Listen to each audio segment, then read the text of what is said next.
I remember it like it just happened. My name's Lindsay, I'm 32, and honestly, I don't know what I was thinking.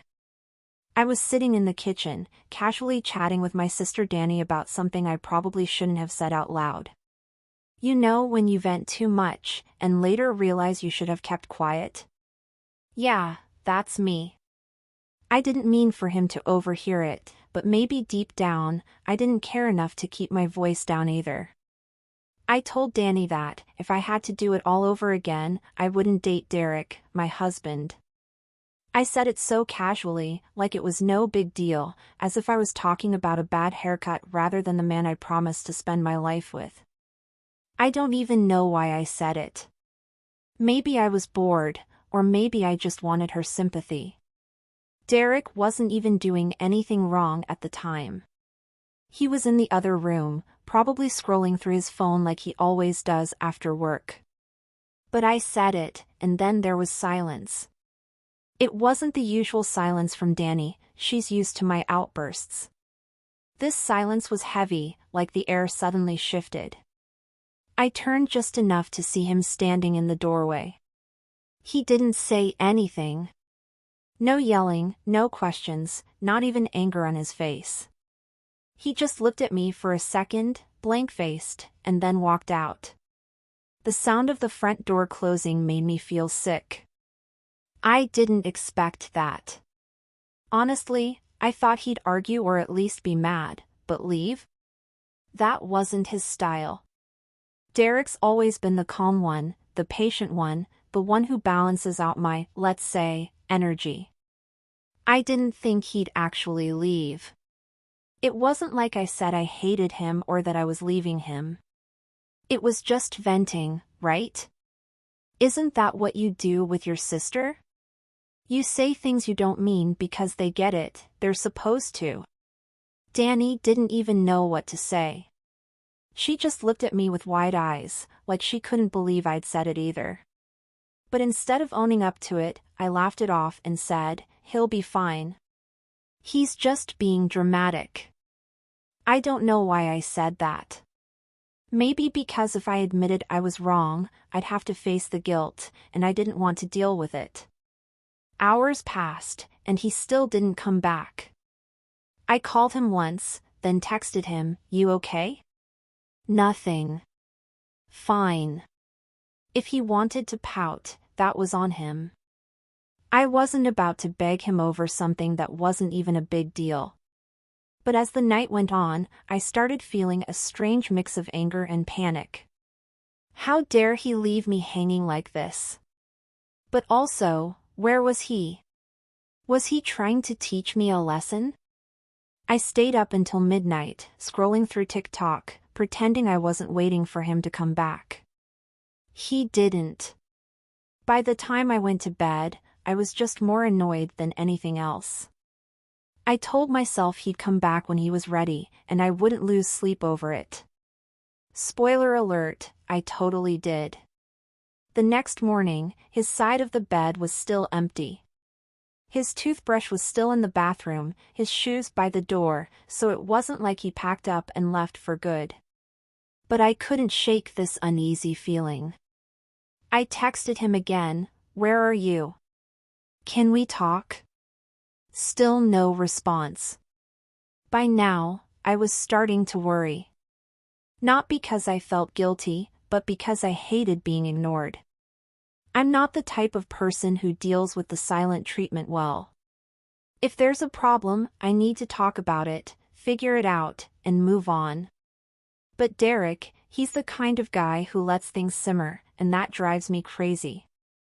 I told Danny about it, and she said, "Maybe you should apologize."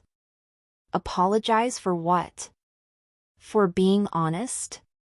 For saying how I felt in the moment? I couldn't see why I should have to grovel just because he overheard something I said in a private conversation. I said it more to convince myself than to her. But even as the words came out, they felt weak. By the end of the day, I was getting more frustrated. Who did he think he was, making me stress out like this? If he had a problem with what I said, he could have stayed and talked like an adult. Instead, he ran off, leaving me to feel like the bad guy. Okay, maybe I was the bad guy, but still, it wasn't like I said something that wasn't true. Sometimes I do wonder if I would have been happier if we'd never gotten together. But that's not the same as saying I don't love him, right? And even as much as I tried to convince myself I was in the right, a small part of me started to wonder if I'd pushed him too far this time.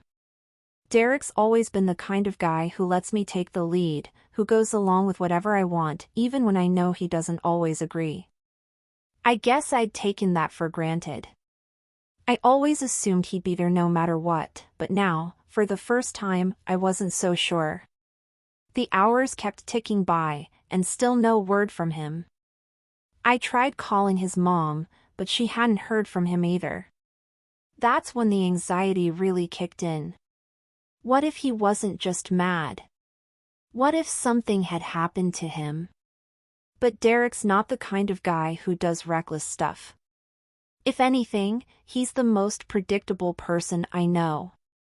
And that's what makes him so frustrating sometimes. By the time it got dark, I was spiraling. I didn't know if I should be mad, worried, or just done with it.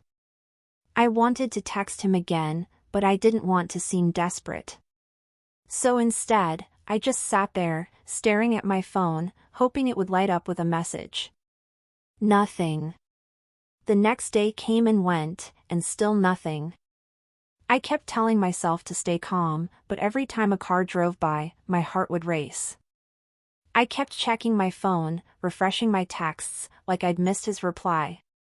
But there was nothing. At this point, I was just irritated. Who does that? Who leaves and doesn't tell their wife where they're going? It was immature, plain, and simple. But then, as I sat there staring at my coffee, it hit me. What if he was really done this time? What if I'd finally pushed him too far? I didn't like thinking about it, but the more I tried to ignore it, the more it stuck with me. Derek wasn't like this. He didn't play silent treatment games. If he was gone, there was a reason, and maybe it was bigger than I wanted to admit. Around noon, Danny called to check in. "Have you heard from him yet?" she asked, her voice softer than usual, like she didn't want to upset me. "No," I snapped. "And honestly, it's ridiculous. He's the one making a big deal out of this, not me." "Lind," she said carefully, "you kind of made it a big deal first." I wanted to hang up on her. "You're supposed to be on my side," I snapped instead. But even as I said it, I felt a pang of guilt. She wasn't wrong. Maybe I did make it a big deal, but I never meant to hurt him. I just didn't think it would hit him that hard. People vent all the time, right? He was just being too sensitive. By evening, I convinced myself I needed to stop waiting. If he wasn't coming back, I'd go find him. I called his mom again, but still nothing. I tried a couple of his friends, but either they were covering for him or they really didn't know. One of them, Mark, sounded genuinely surprised when I asked if Derek had been in touch. "Everything okay with you too?" he asked, and I had to bite my tongue to keep from snapping. "Yeah, fine," I said quickly, just checking. After that, I drove around for an hour, not knowing where to go. Derek's not the type to crash on a friend's couch or disappear without a word. He's predictable, steady. So where the hell was he? When I got home, there was still no sign of him. His toothbrush, his shoes, like reminders that he should have been there. I stood in the kitchen for what felt like forever, staring at the door, hoping it would open. It didn't. The house was too quiet, and I hated it. I started scrolling through our bank account, half out of curiosity, half out of desperation. That's when I saw it, a hotel charge from earlier that day. He wasn't with his mom or a friend. He was at a hotel, alone. I didn't know whether to feel relieved or furious. So, he was fine, but hiding out in a hotel, avoiding me like I didn't matter. I immediately called the hotel. I don't know what I was hoping for, but when the desk clerk told me he checked out earlier, I felt even more lost. I hung up, feeling empty. What did I want from him anyway? Maybe I just wanted him to say everything was okay, to pretend none of this happened. But something told me that wasn't going to happen. And the worst part? I was starting to think that maybe it wouldn't be the worst thing if it didn't. As soon as Derek spoke, I rolled my eyes. Are we really doing this, Derek? You overheard one private conversation, just one thing I said to my sister, and now it's like the end of the world? It wasn't just one thing, Lindsay, he said, his voice rising a little, but he quickly calmed it. You said you'd never want to be with me again, that if you could go back, you wouldn't have chosen me. Well, maybe I wouldn't, I snapped before I could stop myself. The words hung between us, and for a moment, I regretted saying them. But then, I dug in. You've changed, Derek. We both know that. You're not the person I married anymore. I paused, trying to choose my words carefully, but the anger took over. You're just lazier now. You've let yourself go. You don't even try anymore. Can you blame me for feeling this way?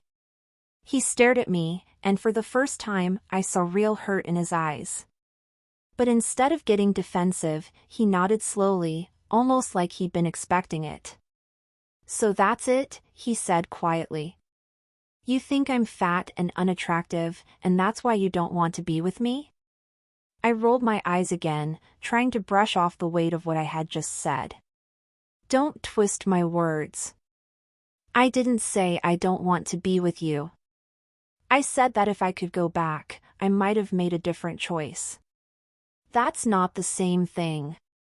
Sounds pretty much the same to me, he replied, his voice steady but firm. And you know what? Maybe you're right. I have changed. I've gained weight, I've gotten older, I've gotten comfortable. But that's what happens when you're in a marriage, Lindsay.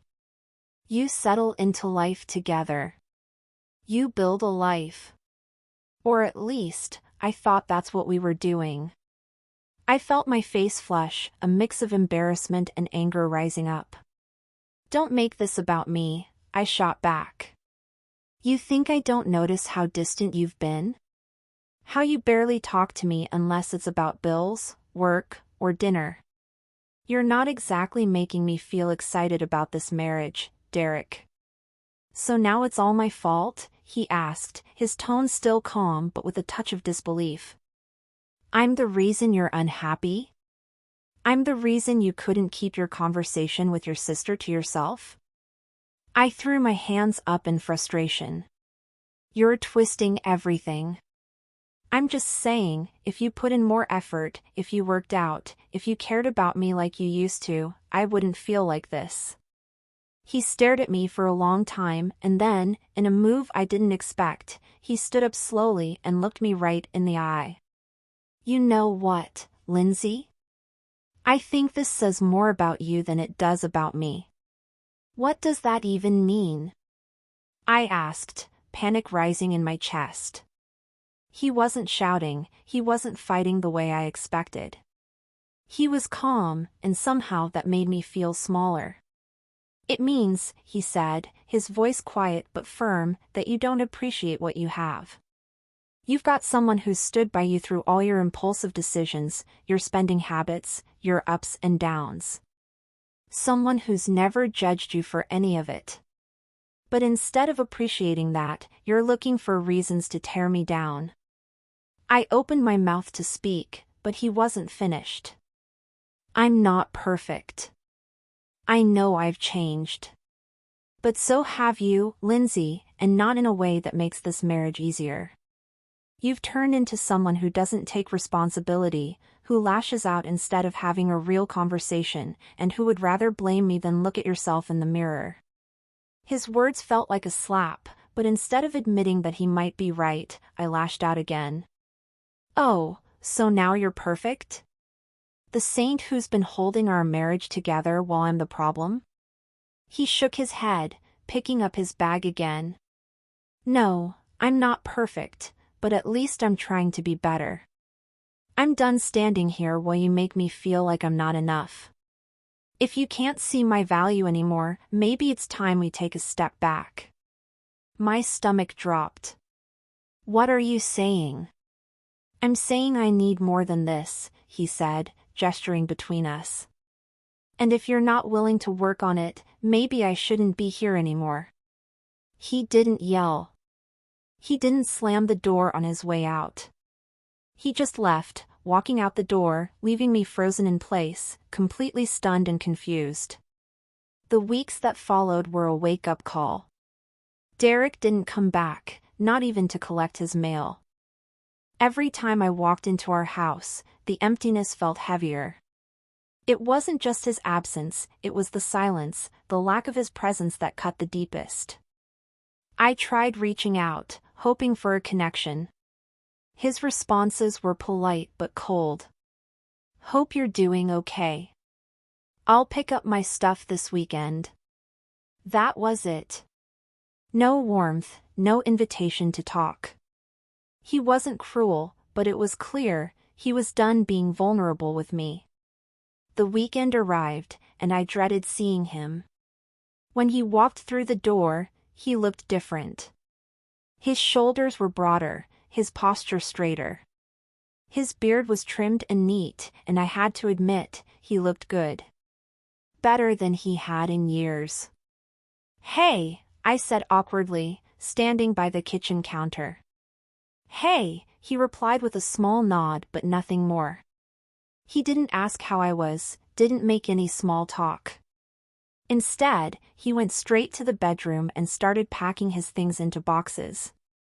I followed him, unsure of what to say, but desperate to break the silence. "Derek, can we talk?" I asked, my voice softer than usual. He didn't stop packing. "About what?" "About us." He paused, looking at me with a look I couldn't read. "What about us?" "Lindsay, you made it clear how you feel." "I didn't mean it like that," I said quickly, stepping closer. "I was upset. I wasn't thinking." He shook his head, going back to packing. "No, Lindsay. You were thinking. You just didn't think I'd hear it." My throat tightened. "I didn't mean to hurt you." "But you did," he said firmly, finally looking me in the eye. "And it's not just about that one conversation. It's everything, the way you talk to me, the way you treat me. It's like I'm never good enough for you." I opened my mouth to speak, but nothing came out.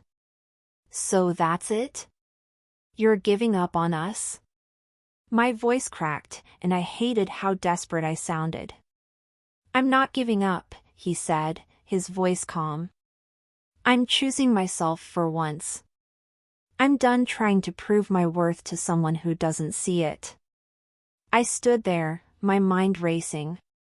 This wasn't supposed to be happening. He was supposed to forgive me. We were supposed to work through it together. But instead, he stood there, calm and resolute, like he had already made his decision. "I can change," I whispered. "I'll do better. I'll be better." He sighed, setting down the box he was holding. "Lindsay, I hope you do. Not for me, but for yourself. But I can't be the one who waits around for you to figure it out. I've spent years trying to make you happy, and all I've gotten is criticism and resentment. I deserve better." His words knocked the breath out of me.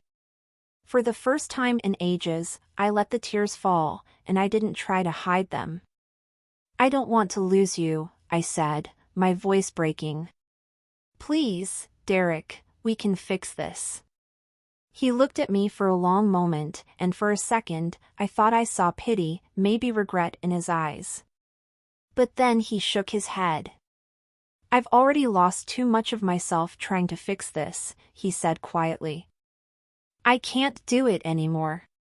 He picked up the box and left the room, leaving me standing there, my heart shattered into pieces. I wanted to chase after him, beg him to stay, but I knew it wouldn't make a difference.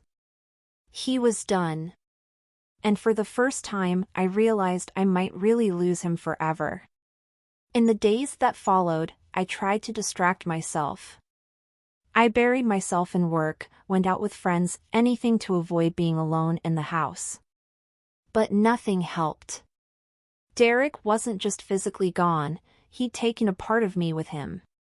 A month later, I saw him again. He was at a coffee shop, sitting with a woman I didn't recognize. She was pretty, not stunning, but effortlessly beautiful. They were laughing, and he looked happy, happier than I had seen him in years. I wanted to march over, remind him that I was still his wife. But I didn't. I stood there, watching from afar, feeling the weight of all my mistakes. This was my fault. I had pushed him away, torn him down, and now he was moving on. When he saw me, his smile faltered for a second, but he didn't seem angry. He just nodded at me, acknowledging my presence, before turning back to the woman.